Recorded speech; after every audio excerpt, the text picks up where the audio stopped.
কোন পূর্ণ কর্ম করলে পিতা মাতার ঘরে কন্যা সন্তানের জন্ম হয়?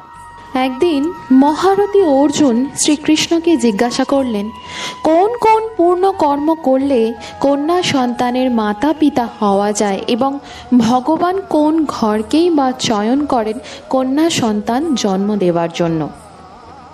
এই কথা শুনে ভগবান শ্রীকৃষ্ণ বললেন, কন্যা সন্তান যার তার ঘরে তো জন্মগ্রহণ করেই না, বরং সেই ঘরে জন্মগ্রহণ করে যে তার ভার নিতে পারে।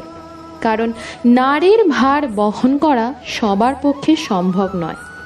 নারী সংসারের জন্য, সৃষ্টির ভারসাম্য বজায় রাখার জন্য তার সমস্ত কিছু উৎসর্গ করতে পারে।